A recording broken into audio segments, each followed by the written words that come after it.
早安，各位先生、各位女士，还有各位线上的来宾朋友，大家好。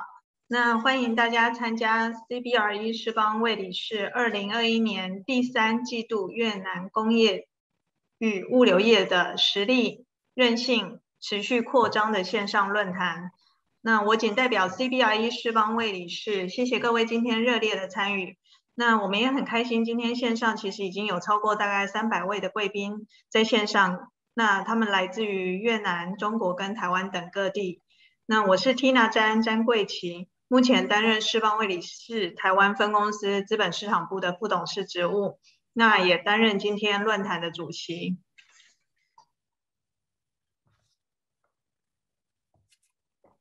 好，那在整个论坛开始之前呢，我先跟大家分享一下线上论坛的一些相关使用说明。首先，请记得先调整您的电脑音讯相关设备。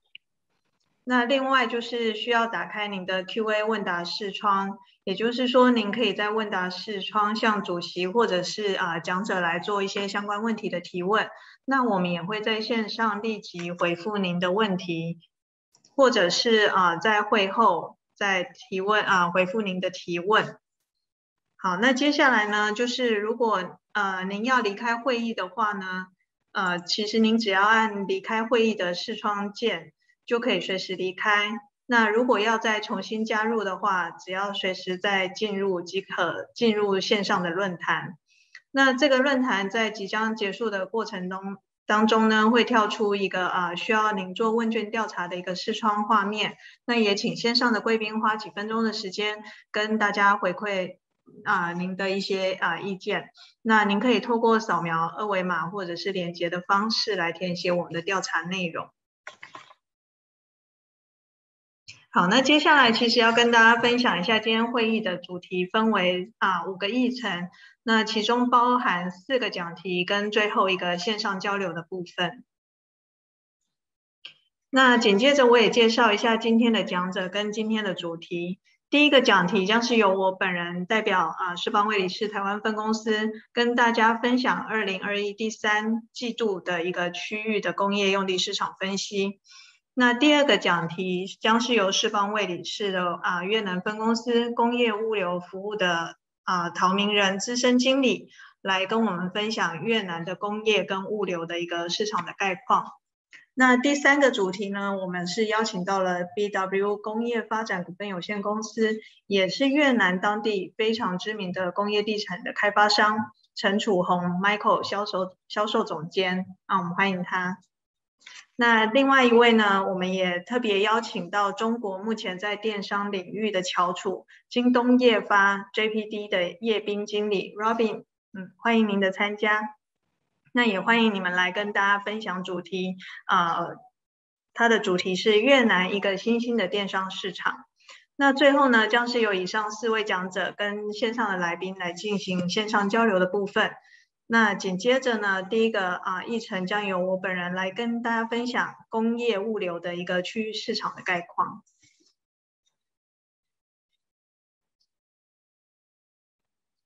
好，那在整个区域市场的总览的议程里面呢，也会跟大家分享全球的进出口交易总额，以及目前电商或物流业在疫情时代的一些变动。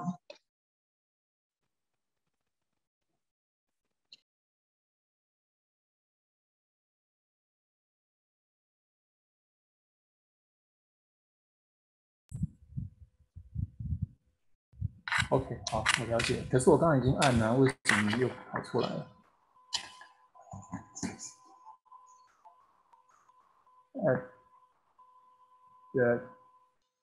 ？The world trading volume has dropped, and with the increase of the vaccination, no matter if it's for commercial activities or the trading, they are already recovering back. All these have assisted in the rebounding for this year. So we're glad to see this year, well, actually it has rebounded. And the average percentage will be around 8%. Although we have seen the recovery of the market, but we still have to be careful. Going forward, there are some factors they may have some short-term risks. For instance, the production and the distribution of the vaccine, and also it includes the variant. And also we have seen some the countries with a high public debt, and they will suffer the pressure, especially for those developing countries. So next, we will share with you the Cbre, where observation on the supply chain. The first one is for the manufacturing industry. They're expanding their network, and to respond to the lockdown for the manufacturing industry.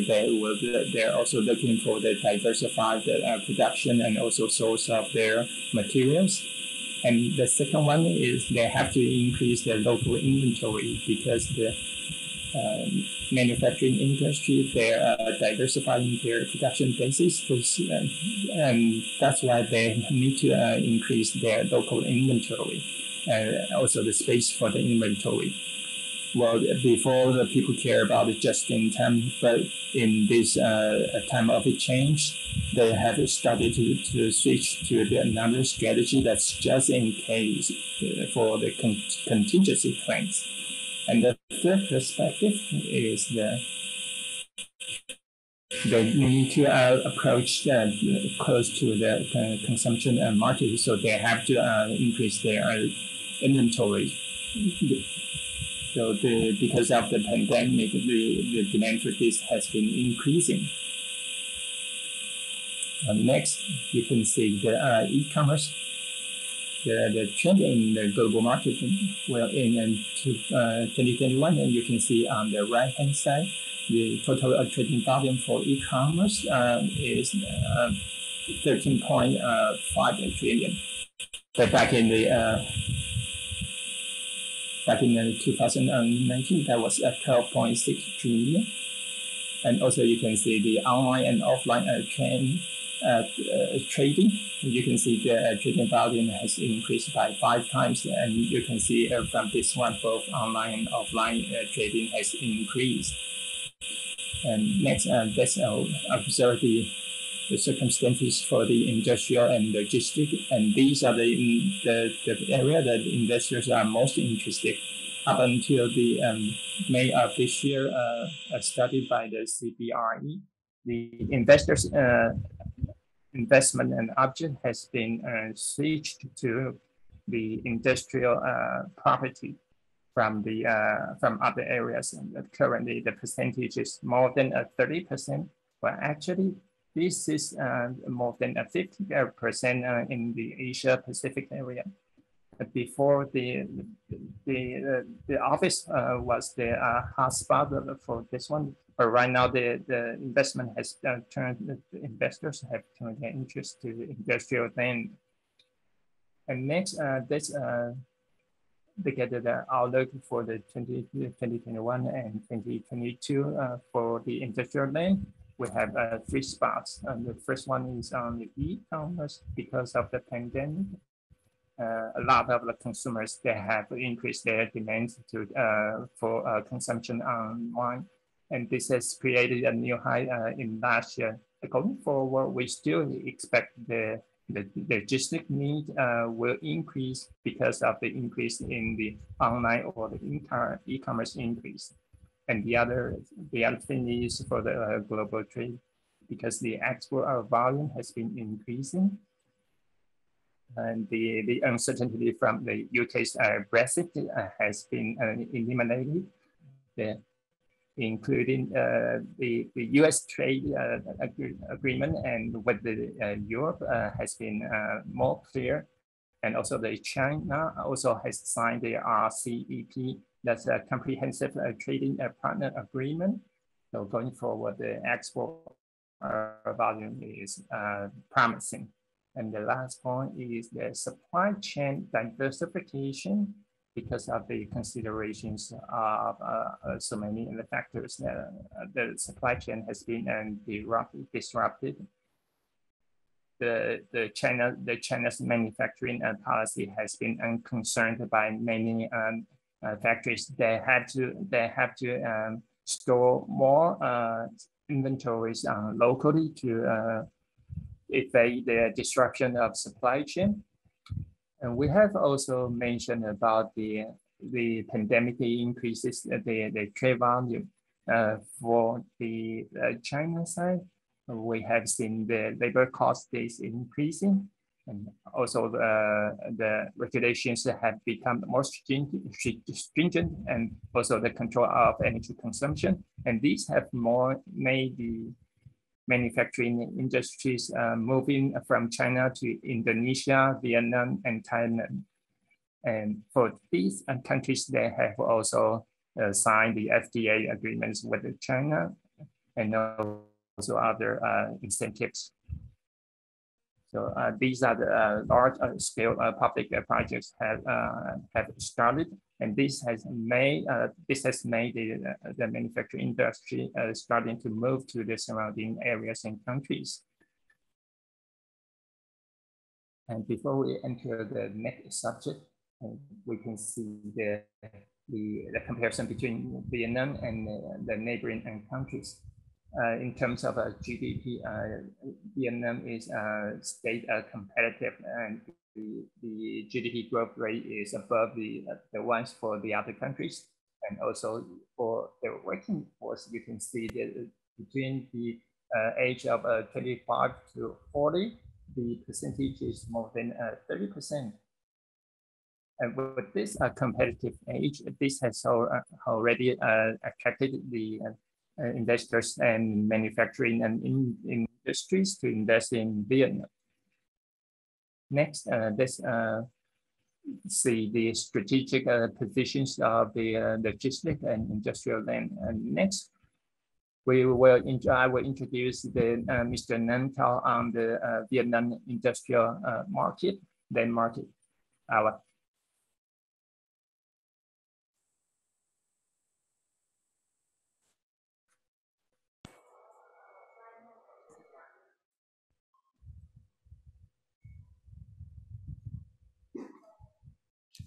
Yeah, thank you very much, Tina, for your interesting sharing about the regional industrial market. And for the next topic, we would like to discuss about the Vietnam industrial market, which include the impact of the COVID-19 on the market insight, and market outlook from Cbre. So firstly, we will talk about the pandemic situation in Vietnam. So the fourth wave of COVID-19 started in May in Vietnam, and the situation became very serious in Ho Chi Minh City and southern provinces. And the government had to impose the lockdown period for 3 months from July to the end of September. And during this period, there are around 5,000 positive cases on average in Ho Chi Minh City. And the government prioritized the vaccination for Ho Chi Minh City people. And we have a very good news. Up to now, 100% of people of over 18 years old had at least one shot, and around 64% of people had 2 shots already. And in Hanoi and the northern provinces, the situation is less serious than the south. In Hanoi, the government removed the lockdown since the middle of September. And up to now, around 27% of people over 18 years old in Hanoi had the 2 shots already. And we have a good news that since the 1st of October, the government removed the lockdown period, and Ho Chi Minh City is gradually moving to the reopened plan. In this slide, we will talk about the impact of lockdown period on the manufacturer. So there are 2 major issues for the manufacturer during the lockdown period. The first issue is the interruption of production, because workers are not going to go to work, Therefore, the manufacturing have to shut down and the production is interrupted. To overcome this issue, the manufacturers have applied some solutions, so such as 3 on-site solution. That means manufacturing on-site, on-site quarantine, and on-site accommodation. Second solution is 1 route, 2 places. The manufacturer will arrange the accommodation and transportation for the worker. And the third solution is foreign solution. Foreign means green labor, green route, green production area, and green accommodation. And some manufacturers, they combine all 3 solutions to overcome this issue. And the second issue is the lack of labor, as many migrant workers with jobs and go to their hometown before the lockdown period. So to overcome this issue, the government prioritized the vaccination for manufacturing workers so that the worker can be back to work soon, and therefore the production can resume as soon as possible. And this is some photo of the impact of the lockdown period. On the left-hand side, we can see many migrant workers with job and go back to their hometown. And on the right-hand side, this is some solution from the manufacturer. So they arrange the vaccination for workers and arrange the accommodation for workers on site. And next, we will discuss about the impact of travel restriction. So due to the restriction of international flight, so many foreign investors cannot come to Vietnam to carry out their investment plan. Therefore, the new investment plan is delayed. But this is just a delay, and we don't see a cancellation in investment plan. This is a good point. And in the green provinces, where the impact of the COVID-19 is not serious, the existing investment projects are still ongoing.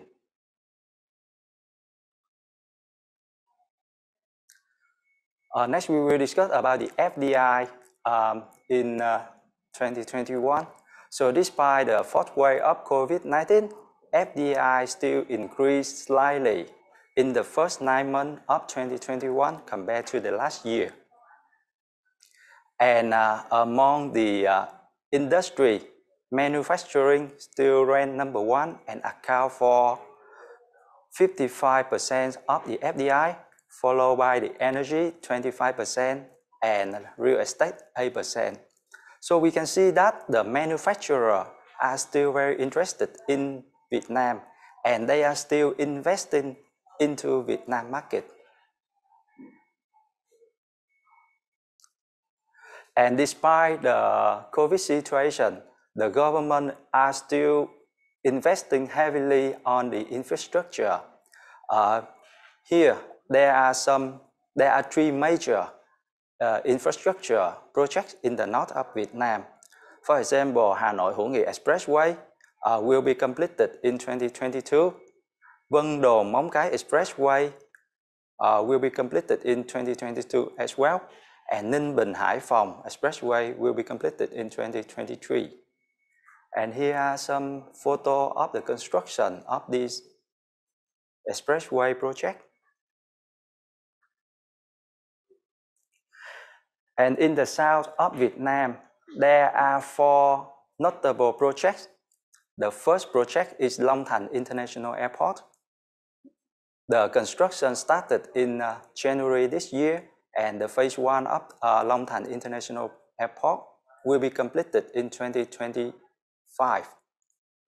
The second project is Dầu Dây Phan Thiết Expressway, which connects Ho Chi Minh City, Đồng Nai, and the central of Vietnam.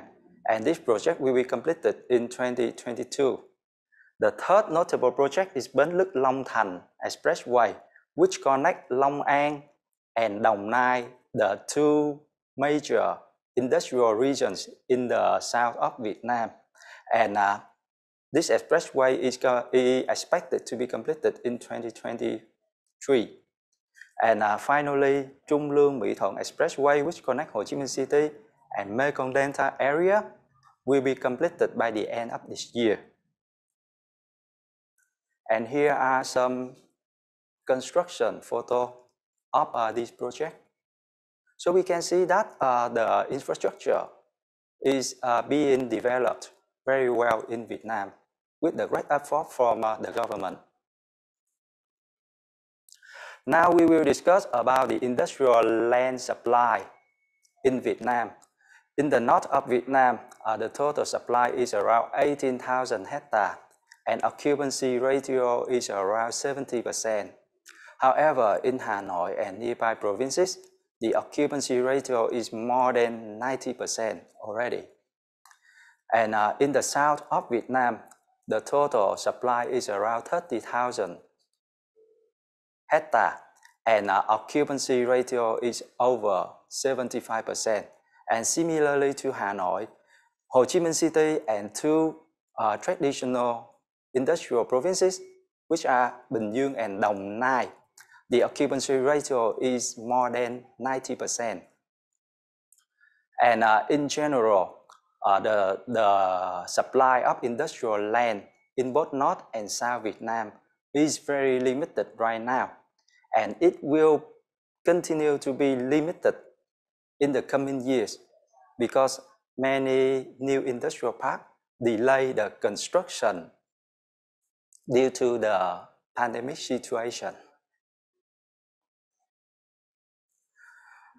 And because of industrial land is limited right now, ready-built factory and warehouse can be alternative option for investor.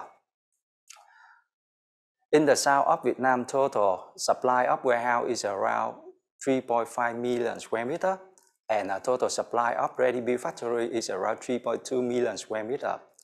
And in the north, the supply is much lower than the south. For the warehouse, there are only 1.3 million square meter supply, and supply for ready-built factory is only 2.3 million square meter. And because of the low supply now, we see that in the next 3 years, the average growth rate in the north is much higher than in the south. For example, for the warehouse growth rate in the north is 35%, and in the south there is only 10%. And for the ready-built factory in the north, it is 21%, and in the south it is only 14%. So in general, we see that the new supply increases significantly in major industrial regions in both North and South Vietnam. And we can see the market is still very potential. And next, we will discuss about the rent for industrial land, warehouse, and ready-built factory. So for the industrial land, we all know that the land price has increased significantly in the last 3 years. And in this year, the land price still increased, but at a lower rate. And for the warehouse and ready-built factory, the asking rent remains stable this year, although this rental increased slightly over the last 3 years. So in general, we see that asking rent remains stable for industrial land, warehouse, and ready-built factory across all markets.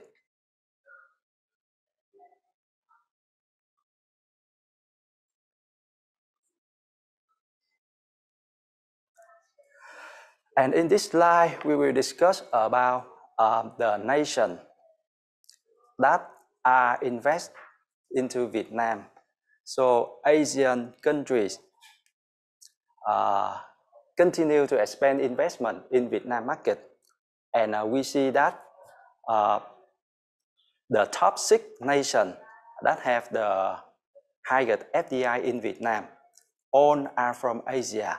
So when we look on the right-hand side, this is some notable transaction for land ready-built factory and warehouse in both the north and the south. If we look at the north, we can see that some big investment are from Asian countries. So for example, Hong Kong Solar Energy acquired 20 hectare land plot in Quảng Ninh. A Hong Kong electronic manufacturer acquired 26 hectare in Phú Thọ, and a Taiwanese electronic manufacturer acquired 15 hectare in Thái Bình. In the south, there are also many investments from Asian countries. So for example, in Ho Chi Minh City, a logistic and express company from Japan acquired 30,000 square meters of warehouse. And in Bà Rịa Vũng Tàu, a Taiwanese LCD manufacturer acquired 20 hectare land, and a Japanese packaging factory acquired 5 hectare land in Đồng Nai province. So in general, we see that investment from Asia country continue to expand in Vietnam. And this is some active industry in Vietnam. In Vietnam, we see that the two most active industry are logistics and electronics. So for logistics, the warehouse developer are still looking for logistics land to build up the warehouse for lease. We can name some big names on the market, such as BWID, JDB, Logos, SLB, Tiniao. And for the logistic tenant, we see a big demand from the 3PL, retailer, and e-commerce. So these tenants are always looking for new warehouse to expand their portfolio. And the second active industry is electronics. So we see that a lot of electronic companies are still expanding their production in Vietnam. For example, in the north, we see that the top 5 vendors of Apple, they had already set up the manufacturing facility in Vietnam. And we also see that some big names such as LG and Samsung are still expanding their production. And in the north, we see that the other two active industries are packaging and solar energy, while in the south, the most active industries are furniture and medical equipment. And Cbre has conducted a logistic occupier survey. And one of the questions is that which Asia Pacific market is your company currently operating in and planning to enter over the next 3 years? For the current operation, around more than 30% of the respondents said that they are operating in Vietnam, and Vietnam ranked number 3 in this question, behind mainland China and Japan. And for the future plan, 10% of the respondents respond that they have planned to enter to Vietnam. And for this question, Vietnam ranked number 2 behind Thailand. So we see that with the high ranking in the two questions, Vietnam is potential for operating now and planning to enter over the next 3 years. This is a very good point for the Vietnam logistic market. And in the last slide, we would like to share Cbre market outlook. There are 4 notable points. The first one is the market strength. So despite the fourth wave of COVID-19, we see the market still remain very strong in both demand and supply. In the short term, demand and supply can slow down a little bit, but in the long term, we see there are significant increase in both demand and supply in Vietnam. The second point is about the local expansion.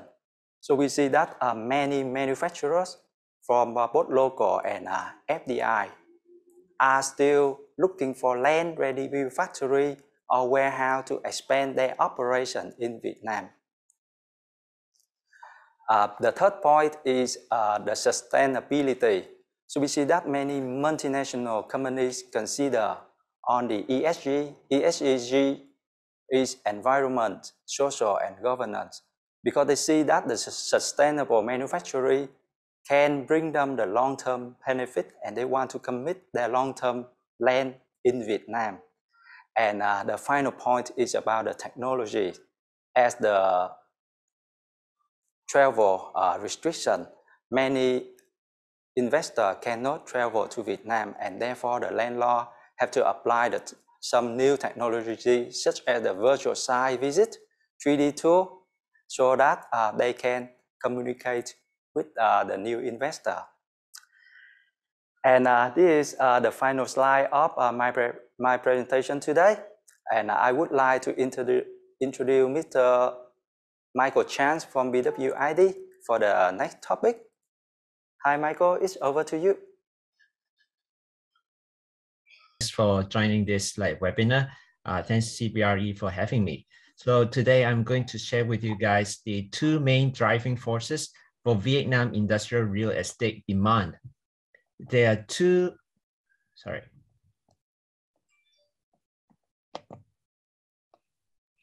there are two main driving forces. The first one will be the shift of manufacturing to Vietnam. The second will be the e-commerce growth. Let's take a look at the shift of manufacturing first. The manufacturing FDI has been performing very amazing in the last couple of years. We can see that for the first 6 months of 2021, the total newly registered capital reached about $9.5 billion US, which means there is a year-on-year increase of 13%. A lot of these capital or money are flowing into the manufacturing and processing sector, which account for almost half of the FDI capital. You can see that in last year, actually the Vietnam still able to achieve 2.9% GDP growth despite the COVID-19 outbreak. And then for this year, the growth is continues, and then it was forecast that the number will go up to 4.8%. If we look at the line graph on the right, you can see that Vietnam actually doing very well compared to all the other neighbors, especially if we drag the timeline further to 30 years, the GDP per capita for Vietnam, the growth rate was much faster than the neighbors, and is actually one of the fastest growing economies in the world. With so much money coming into the manufacturing sector, of course we expect the export output has been doing also very well. That we can see that actually among the foreign-owned companies, the FDI companies, they have surged by 400% in the past decade in terms of the export output, which is an amazing number. Basically it's telling the investor that a lot of manufacturing that go to Vietnam, they're doing very, very well. There are some very big companies, they have set up their manufacturing plants or production lines in Vietnam already. Previously, maybe more on the Korea and Japanese investment, but right now we can see a lot more from China, Taiwan, and Hong Kong as well. For instance, BYD, BRD, and then we can see Changhong, which is also from China. And then we have some Japanese company, a Taiwanese company like Foxconn, Pegatron, Wistron. They have been doing very well, and then they have set up their production plants in Vietnam as well. So you can see that actually there are some sectors they are getting more traction. For instance, mobile phones and spare parts, PC and electronics. These are like newly industries that are coming to Vietnam. And then like for the traditional conventional ones, like textile and garments, like footwear, these are the pillar industries like in Vietnam. There are push and pull factors like leading to the shift of like manufacturing. First of all, like, of course, like the push factor discourage or like driving business out of China would be the higher cost that they have like come across. For instance, if we look at the table or the graph like on the bottom right corner, you can see that like the China, on the wage side, the China is actually more than double of like Vietnam. And then US and China relationship remains a lot unstable. There are still tensions like in between the two countries. And we can see that, for instance, like the electronics sector, they are still subject to a very high tariff of like 25%. A third push factor can be like the environmental policy and the recent like power outage that a lot of like provinces are experiencing in China. That leads to like the doing manufacturing in China quite difficult. The pull factor side, we can see actually Vietnam present a lot of like advantages. First of all, I mean, like being very close to China help Vietnam to solve a big part of like supply chain problem. If there's any like spare parts or raw materials missing, they can easily ship across the border over one night, and then like they can refill to replenish like their like production lines. And then like Vietnam also have like many other trade agreements with other regions. For instance, EVFTA and CPTPP. These two big like trade agreements help like Vietnam to open to a lot more bigger markets. And then these two trade agreements are actually absent from China as well at this moment, at least. And then like Vietnam government, they have been offering quite a lot of like tax incentive for business that set up like in the special economic zones or set up their production plants in the industrial parks. So these are the push and pull factor leading to the shift of like manufacturing. I would like to also share with you guys like some of the observations that we have for the development of like production or manufacturing here in Vietnam. The first one is that we can see more electronics and Chinese investment like going to the north. And then for the central, they may attract more of those like which require a lot of like labor or workers, cheap workers. And then we also see that like ready-built factory is actually getting more popular. I mean, of course, the getting land is like tough because of the supply issue that the last speaker did mention.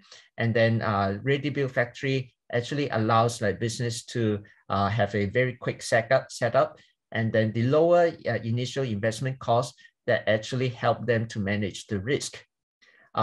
Tina also did mention this in the previous presentation that just in time is actually not the most like popular maybe outdated strategy now. The people or business are actually looking more into the just in case strategy. I mean, to keep more inventory for their production or for their sales. So all these would lead to like a surge in demand for warehouse and also production space. And then these are all coming from this shift of like manufacturing. And the second like driving force for the industrial real estate demand will be the e-commerce growth. We could see that like e-commerce actually in Vietnam only accounted for like 3% of the entire retail market. So is the online portion is so small, meaning the potential is huge.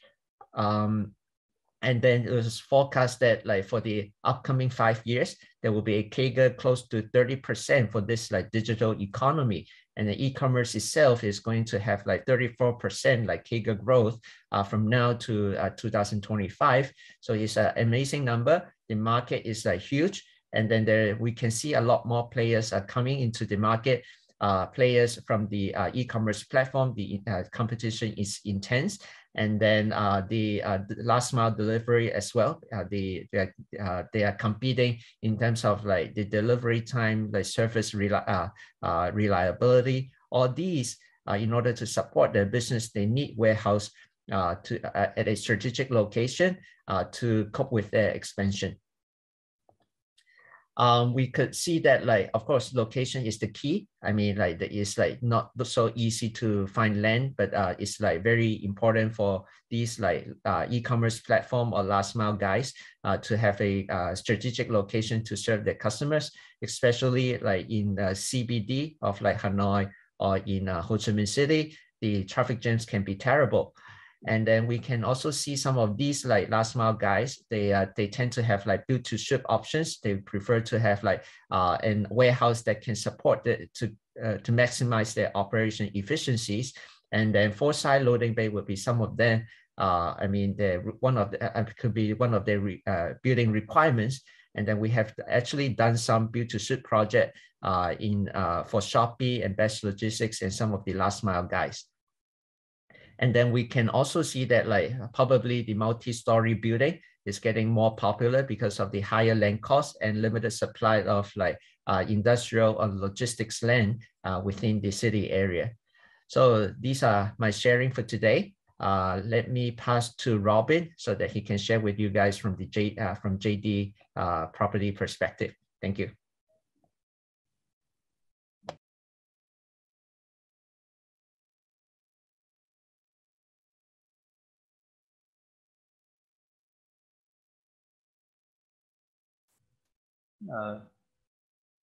I'm Robin from the Jingdong. First of all, I would like to thank you for the Cbre for allowing me this chance to share with you.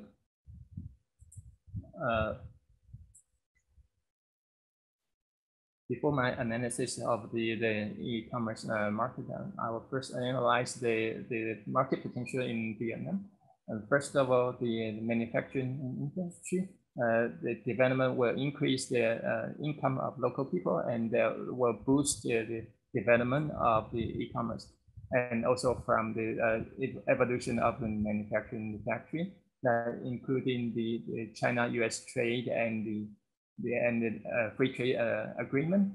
And Vietnam has become a hotspot for in the world market. And you can see from this side in terms of politics, Vietnam has completed a new election, and going forward 5 years, the politics will remain stable, and the GDP will remain above 6%, and the trade between China and Vietnam is huge, is very huge, and the trade between the Vietnam and China is high. And also the other factor is the exchange rate between the Vietnam dong and US dollar remains stable. And another factor is the international renowned manufacturing industries. They all come to Vietnam, that include the Samsung, LG, and Foxconn. And also we have the furniture manufacturers coming to Vietnam. And this has been mentioned in the previous presentation. And judging from the China investment in ASEAN countries, Vietnam ranks the #2. This is mainly because of China-US trade war, and this factor is that Vietnam has signed the 15th free trade agreement, and last year Vietnam has attracted a huge amount of foreign direct investment. In terms of the free trade agreement,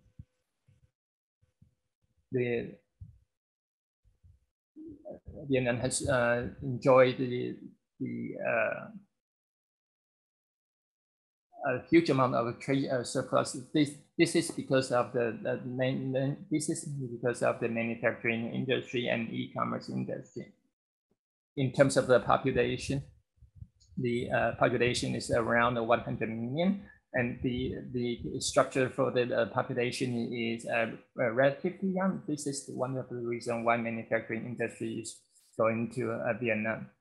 And this one is because despite the recent increase of wages, the wage in Vietnam still remains competitive compared to the other ASEAN countries, and the Vietnam workforce still have large, more efficient. And in in terms of the tax, and the Vietnam government offers the more attractive tax and income tax incentives, and this is in terms of the consumption market. The urbanization rate in Vietnam is has becoming the rate is very high, and that means that consumption will explode in the future. So from the perspective of e-commerce industry, the logistic cost here and local in Vietnam is high, and also the percentage for the digital payment is pretty low. And these are the two major factors affecting the e-commerce market. First of all, the logistic cost accounts for more than 16%. So this is the highest one around the world. And also the low digital payment rate will also affect the operation cost. And right now, they already have the companies like MomoPay established in the e-commerce market. In 2020, the total market is with the annual increase rate of 18%. And Vietnam has 4 major e-commerce platforms, and judging from these 4 major platforms, they can satisfy the same-day delivery. Well, overall, the Vietnam is an emerging e-commerce market, and I will have a brief introduction of Jin Dong in Vietnam. We have a production. We have a warehouse that can reach the downtown and the international airport. And this is the photo of the logistic park, and we have a 2-way entrance.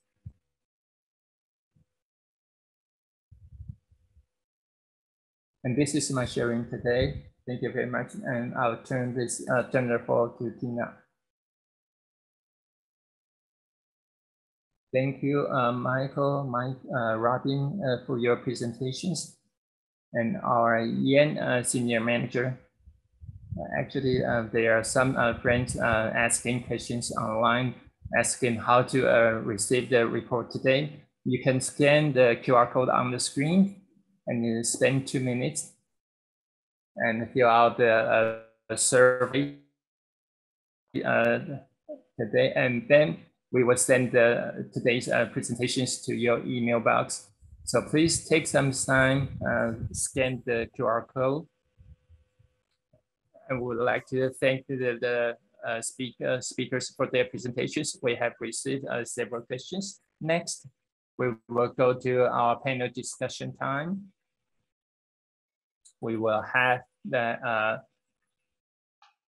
4 speakers, Michael and Robin from JDP, and also Cbre in Vietnam, Manager Yen, and myself. We will participate in the panel discussion. And online, we also have seen so many questions. Let's start with the first question. This question is about the Vietnam logistical influence. I will have Michael answer this question. But in this, you mentioned the several ways of the pandemic. What's the impact of this impact? Is it long term or is it short term? Thank you for your question. Basically, the pandemic impacts the Vietnam in short term because their production is disrupted, and also the travel limit, and this has some impact to the new foreign investment into Vietnam. Of course, we have that first 9 months or 6 months better than the one for the previous year, but for these recent months, they are not so good. But we think that the trend will, because of the pull factor and the push factor, for the manufacturing for industry or live in China because of the cost, because of the China-US trade war, or because of the environmental issue. They are still willing to find other production bases outside China. So we can see that their suppliers, they have already purchased land and built up the factories in Vietnam. So there is still a need for them to source outside of China. This is because of the external environment, and this is irreversible. And in terms of the production space for the factory, and the other demand is for the warehouse. We can see the clocking in the sea harbors, and the goods are still remain in Vietnam, and we have received so many inquiries about the warehouse. But in the long term, we see that the COVID or the pandemic, and they're impacted to the local people, because local people, they will turn to online consumption. So in the long term, no matter from the e-commerce or from the transfer of the manufacturing industry, we are still optimistic optimistic about this market in the long term. Thank you, Michael, for your comments. We would like to hear Robin's comments on this one, and because there's another one. There's another question. They're saying the economy impacted by the pandemic. So after the pandemic, how do you see the e-commerce market in Vietnam? So, or do you have any comments on Michael's comments? Robin, it's up to you. First of all, thank you for your everyone's comments.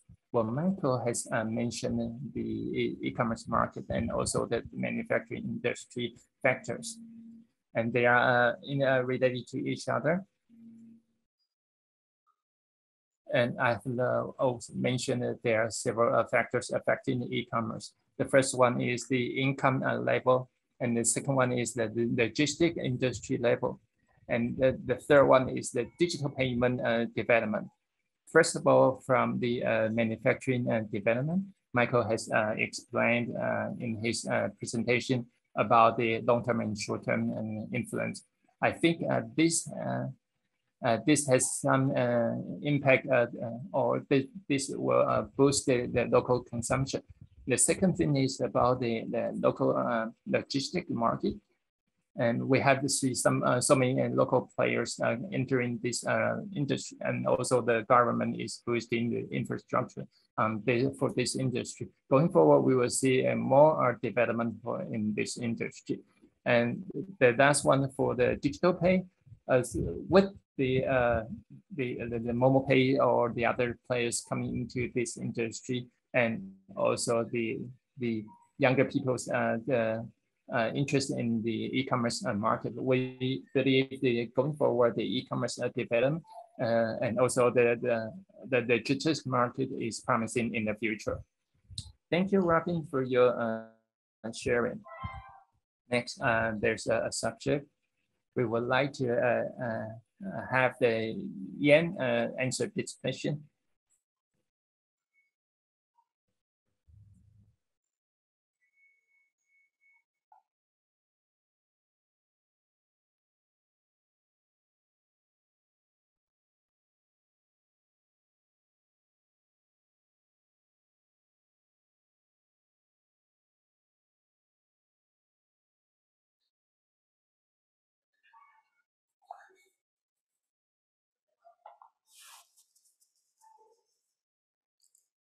Excuse me, Tina, can you repeat the question? Is it a question for me?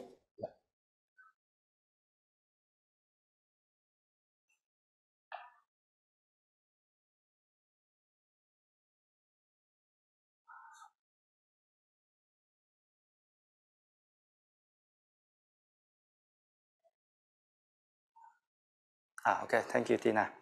So for the labor cost in the north and the south of Vietnam is subject to each province, because the government they classify the provinces in the class. So for example, class 1, class 2, class 3, and class 4.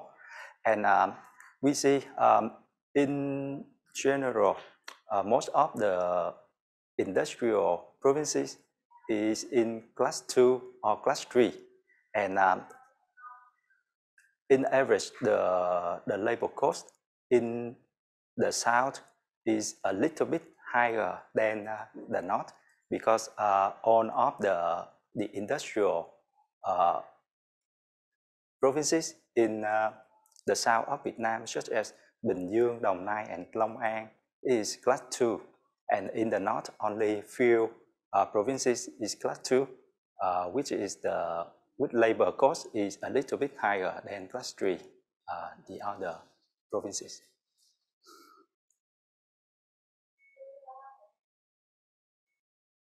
Yeah, this is my answer for the labor cost between the north and the south of Vietnam. Tina?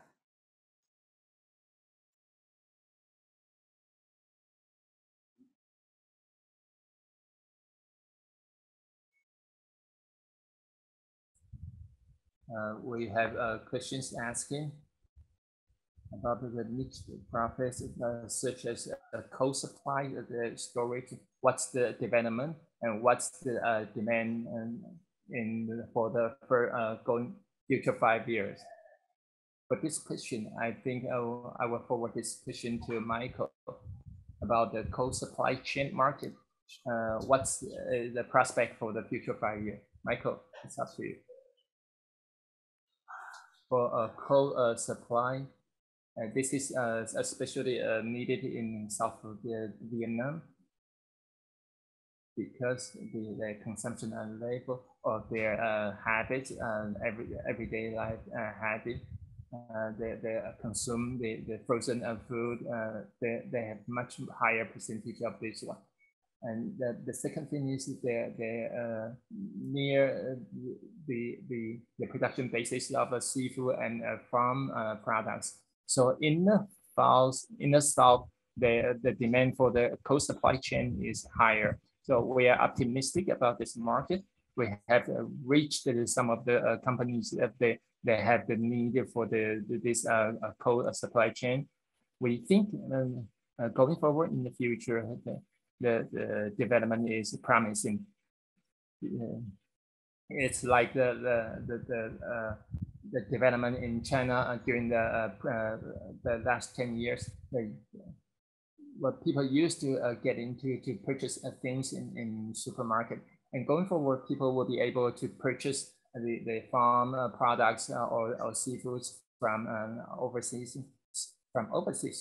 So with the development of the economy and the increase of income, we think the demand for the in this market is increasing, but it takes time for the south of Vietnam that the supply is also in shortage, and the coal storage warehouse for this one, space for this one is huge, I think.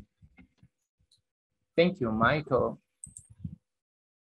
I think we have some people from, I think the Vietnam local people, they care about how the Vietnam companies, they can into the China e-commerce platform to sell their products in the China market.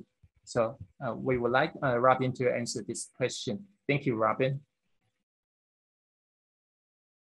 About the Vietnam companies' products in the China's e-commerce platform. The first of all, from the cross-border e-commerce, the development for this has been completed, more and more complete.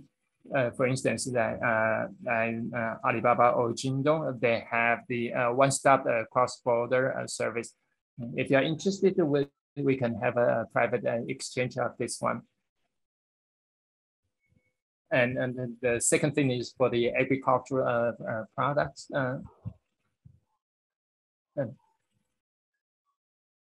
for the time being, and most of them, if they have to go through the China-Vietnam border clear customs, that means that these products coming from the northern part of Vietnam. I think with the development of local e-commerce platforms,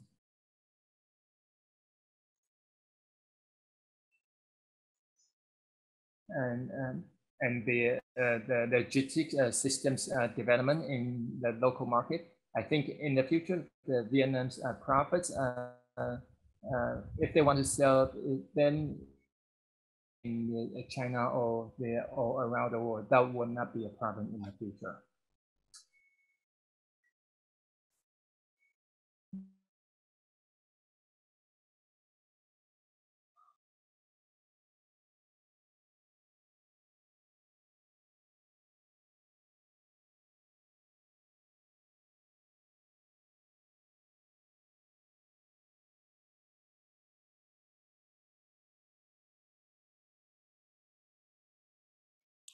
Yes, thank you, Tina.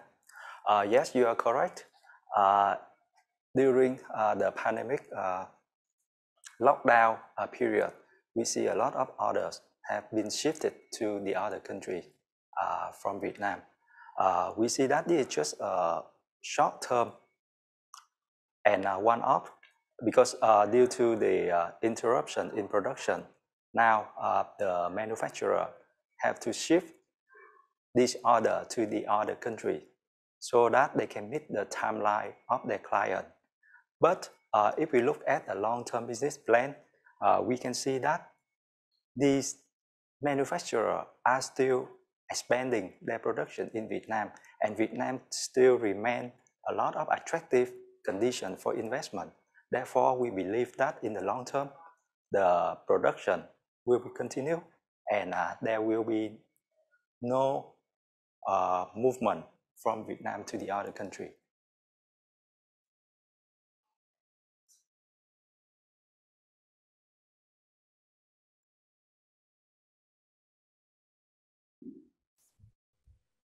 But Ian has mentioned, and in the long term, Vietnam is still an attractive country. I see there are some people asking, how do you compare the investments between Vietnam and Taiwan? And I will share with you about this question. Actually, the difference between these two countries is the real estate. In Taiwan, you have the rights of the land. Well, in Vietnam, you only lease or use the land. In Taiwan, in the short term, the government wants to control the price of the real estate. So the transparency for the transaction has been increased. So the system is very transparent, but the cost is very high, and also with the aging people. I think this is very different from the one in Vietnam. We have mentioned the Southeast Asia, the workforce that between 25 to 45 years. And this is in Vietnam, that's more than 40%. This is very different from the Taiwan. Well, actually, in terms of labor cost in Taiwan, that will be higher. In Vietnam, this is more attractive. Next, we will answer another question.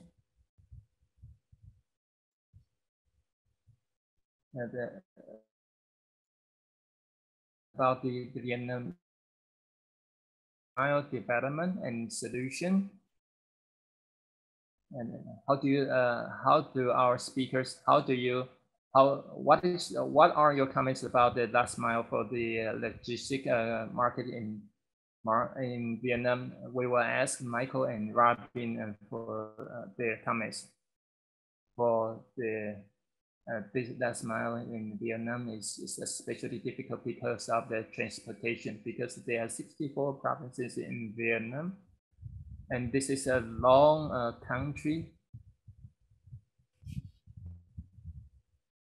In terms of the real estate, the whole layout will be very different from the ones in other countries.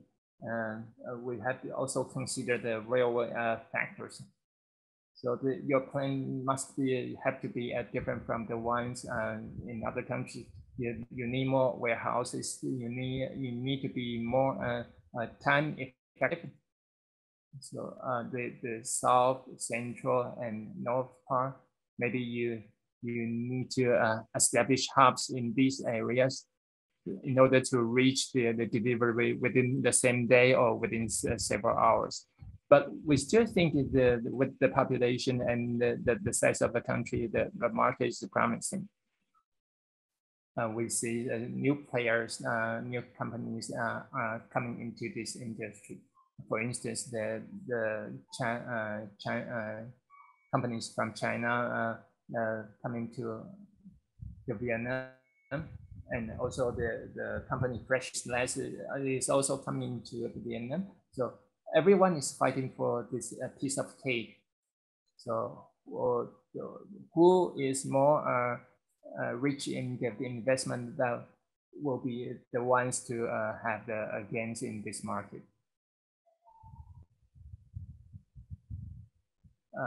One supplement from me about the last mile in the logistics market.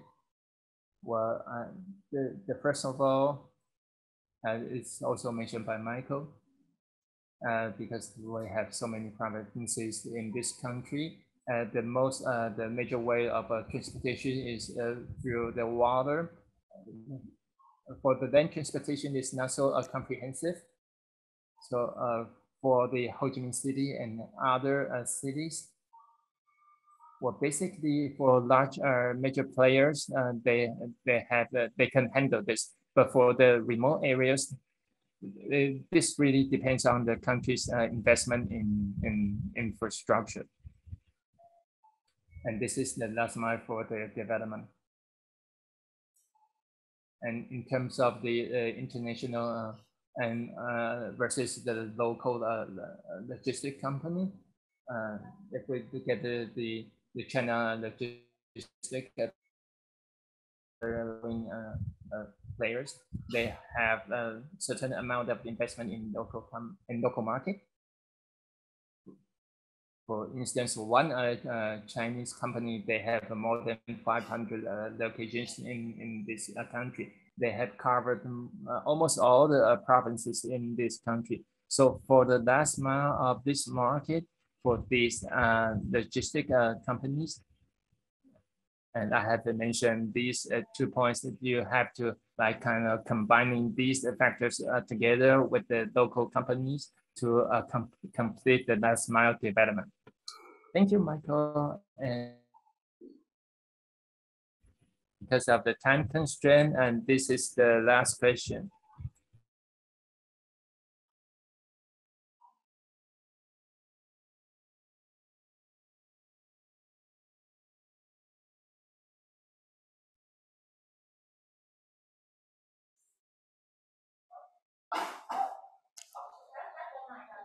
So we all know that the land supply is very limited in Ho Chi Minh City and nearby provinces. Therefore, for the new investment plan, we suggest people to look at Long An area and in Dong Nai area, in Nhân Trạch, there is a new investment plan and new industrial park over there.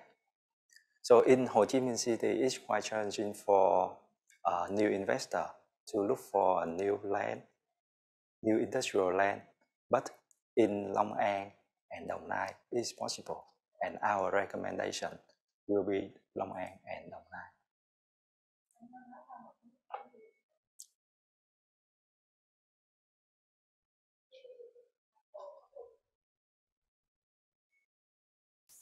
Michael, do you have any recommendations for investment in Ho Chi Minh City? First of all, what is the nature of your business? If you are a logistic company for the last mile, you can come to see our standard factory and warehouse. And Next, Yan also mentioned Dongnan and Dong'an, and they have a good infrastructure. And also the other one is Pingyang. Traditionally, that's an industrial area in the south of